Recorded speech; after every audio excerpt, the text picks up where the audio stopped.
Have you ever felt like you've seen the same movie twice, but with a different cast and a different studio behind it? You're not going crazy, you're just experiencing a twin film. These are movies that share an identical premise, theme, and sometimes even characters. So is this just a strange coincidence, or are movie studios copying each other? Let's dive into the bizarre world of twin films and find out.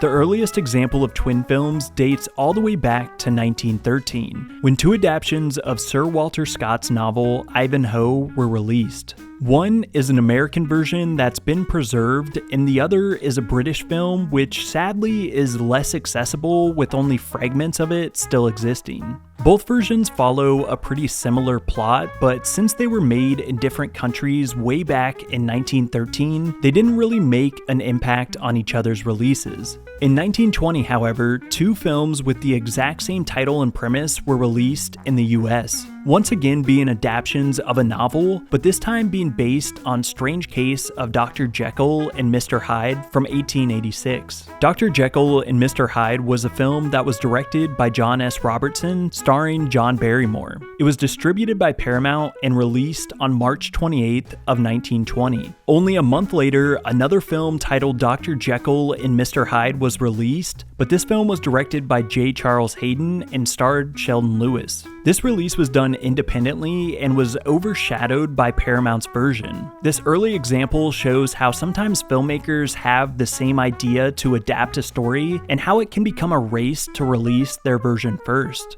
Even though these films do share the same premise, they also differ quite a bit. Barrymore's version of Dr. Jekyll is much more psychological and nuanced, whereas Lewis plays the character in a much more theatrical and horror-driven way. The Barrymore film also has a romantic subplot that was not in the original novel. On top of this, Paramount obviously had a much bigger budget for their film, which was around $100,000 or $1.6 million today. So the production quality was much higher, with more cinematic shots and lighting, as well as more elaborate set pieces and better makeup effects. The version directed by Charles Hayden feels more like a theater piece with much less polish.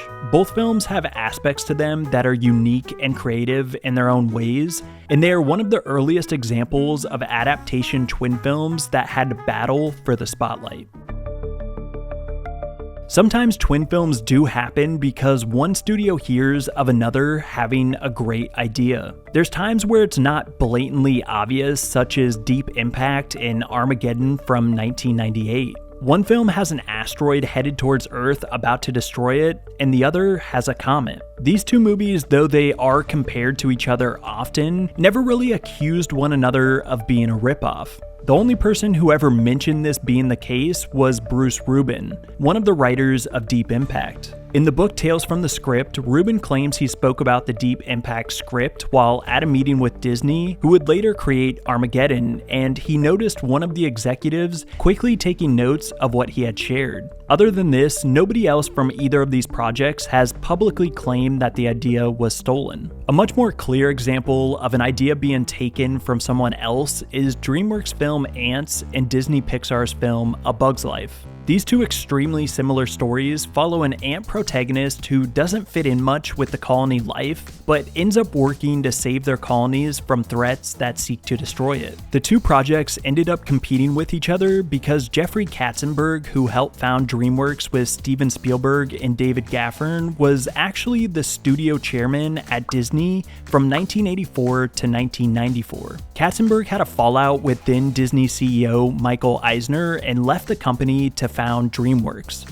The story goes that Katzenberg caught wind of Disney's idea for A Bug's Life from his friend John Lasseter, who was working on the project. Originally, DreamWorks' first film was going to be released in 1998 and be The Prince of Egypt. Disney then slated A Bug's Life to come out the same exact weekend. Once Katzenberg found out about Disney's plan, he postponed The Prince of Egypt and rushed Ants into production to compete with Disney. The feud between the two studios raged on, but Katzenberg offered animators at DreamWorks cash incentives to get Ants out the door before A Bug's Life, and his plan worked. Ants would be released on October 2nd of 1998, over a month before A Bug's Life. The film earned over $171 million in the box office and received pretty positive reviews, with critics praising the voice cast, which included Woody Allen, Gene Hackman, Sharon Stone, and Sylvester Stallone. Critics also enjoyed the humor and its bigger appeal to adults. But were the good reviews and solid performance enough to compete with Disney?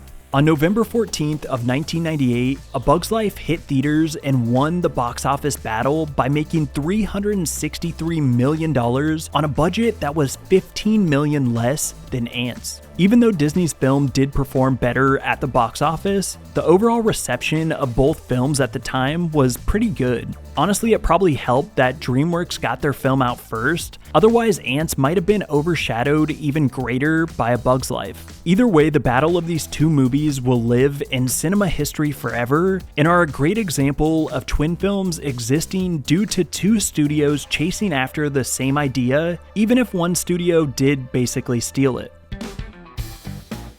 Twin films can also just be a coincidence, and there's many examples of this. The Illusionist and The Prestige from 2006 are both stories of 19th century magicians with secrets and rivalries, but The Prestige is based on a novel from 1995 with the same name. This novel tells the story of two rival magicians in England, Alfred Borden and Robert Angier. The Illusionist, on the other hand, is loosely based on a short story by Stephen Millhauser from his 1990 collection, The Barnum Museum, and it follows magician Eisenheim. These movies have similar ideas, but different tones and weren't made to compete with each other. A couple other examples of this would be Friends with Benefits and No Strings Attached from 2011, as well as Olympus Has Fallen and White House Down from 2013. These films are more likely a case of chasing the trends that were around at the time, rather than studios competing with each other.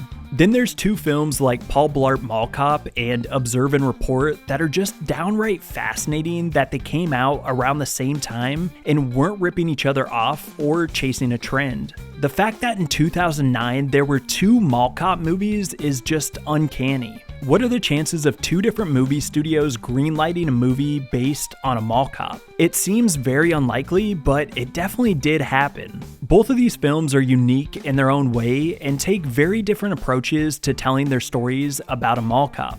Paul Blart takes a family-friendly comedy approach, and Observe and Report plays out more like Taxi Driver with its dark undertones and dark humor. Even though these films didn't copy each other, Seth Rogen mentioned in an interview with GQ back in 2009 that while they were filming, they knew the whole time that Paul Blart was being made. He even mentioned that the two films would send pictures of their wardrobe to each other just to make sure they weren't stepping on each other's toes. So twin films can definitely be a coincidence, and even when they share a similar foundation, they can be totally different films and do their own thing. Similar to the earliest examples of twin films, which were adaptations of books and novels, there's numerous films based on real-life events. In 2006, 3 movies released, all covering the events of 9/11. United 93 and Flight 93 told the story of the passengers aboard United Airlines Flight number 93 on September 11, 2001. And the film World Trade Center shared the story of 2 police officers trapped in the buildings on that same day.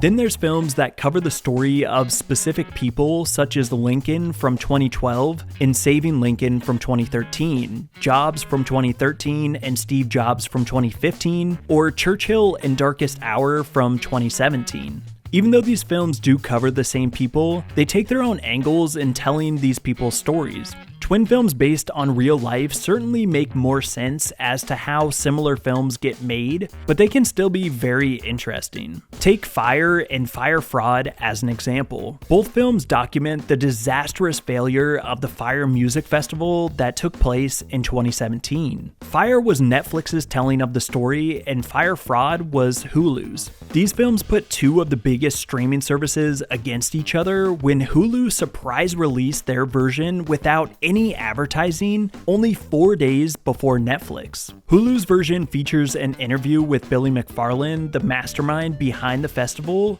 but Netflix's dives deeper into how so many people were tricked and the devastating effects that the event had on the local people in the Bahamas where the festival was held. Streaming services don't often share how many views movies and shows get, but Netflix claimed Fire was viewed by over 20 million households within its first month of release. And Hulu didn't share a specific number, but did say Fire Fraud was their most watched movie for 4 consecutive weeks. So it seems like both documentaries did really well for their respective streaming service. When it comes to the reviews and the perception of these films, they're pretty identical, though Fire does have slightly better reviews. It really comes down to what angle you're interested in hearing about and exploring. If you want to hear from the mastermind behind it all, then you might enjoy the Hulu documentary. But if you want to see how the event affected others after it was all over, then Fire might be the one for you. That's the great thing about twin films.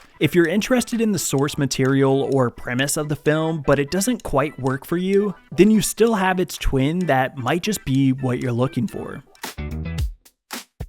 The next time you're watching a movie and think, have I seen this already? There's a good chance you might have stumbled upon a twin film. Movies with identical premises, themes, and sometimes even characters have been occurring since the early days of filmmaking. Sometimes it's a simple coincidence, and other times it's studios battling it out to prove they've made the better version of a particular story. Either way, twin films are extremely interesting to explore and give audiences a second chance if they don't enjoy the first approach they saw. I'm curious to hear your thoughts on twin films, and if you have any other examples, share them down below. If you enjoyed the video, be sure to drop a like and consider subscribing. If you want to support the channel even further, think about hitting the join button down below. Thank you so much for watching, and I'll see you in the next one.